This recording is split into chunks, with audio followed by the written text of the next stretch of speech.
Good evening. My name is Jenna Aoyama, and I am a former house mother at the Little Flower Home, a home for homeless pregnant women.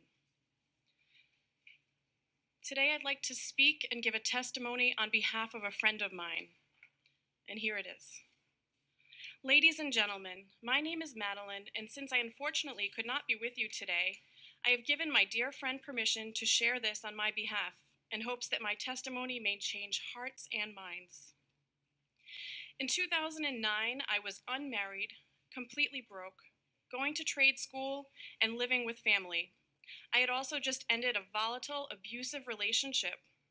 By all accounts, probably not the best time to find out that I was pregnant. But that is exactly what happened. Very quickly, I knew that the severe symptoms I was experiencing were not normal, and a visit to my doctor confirmed that there were serious problems with my pregnancy. Due to severe vascular complications, my heart was not strong enough to survive a full-length pregnancy. To make matters worse, an ultrasound confirmed that I was not only pregnant, but carrying fraternal twins. The babies were strong and growing, but with each passing day, I became weaker and weaker. The doctor strongly advised me to have an abortion to save my life.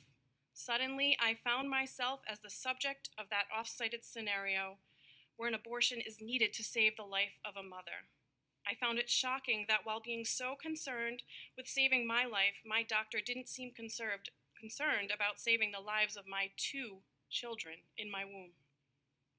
I could have listened to this man and my story would have ended there. But I believed in hope and life far too much to let this doctor harm my children. I walked out of his office and never went back. Instead, I found a doctor who was in the business of trying to save lives rather than ending them. We made a plan to do everything in our power to save all 3 of us. I went on 24-hour bed rest to put as little strain on my heart as possible.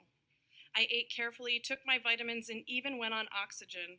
As my babies grew, I talked to them, read to them, sang to them, and implored them to grow big and strong as fast as they could. I had no idea how far we could make it or if this would even work, but never for a single second did I consider ending their lives. In the end, I made it to just shy of 20 weeks gestation. We had finally reached the point where a matter of few more days could mean losing all of us. But still, the plan was never to kill those precious babies. The plan was to save all of us, 3 living human beings with inherent worth. An emergency C-section was arranged, with doctors and nurses standing by to fight for those babies' lives. My dear priest was also present and immediately baptized them both, a boy and a girl.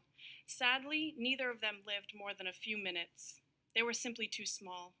They spent those last moments on earth the way they had spent their whole of their tiny, brief lives, embraced in love and thankfulness for their existence. They were never executed and discarded, treated as some sort of disease process that could be cut out and done away with. They were never treated as less than important than me. They were treated as exactly what they were, 2 lovely, innocent human beings worthy of love, care, and dignity. When they passed away, they weren't tossed out as medical refuse or sold for their parts. They were given a funeral mass in a cathedral and buried in a cemetery with their family around them.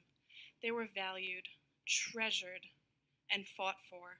They are remembered because they mattered.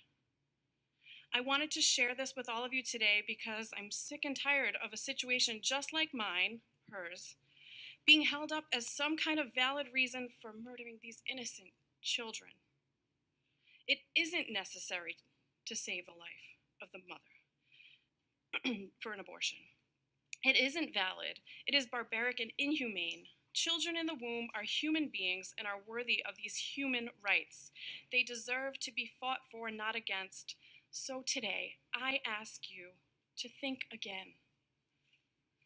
To realize that abortion is never necessary.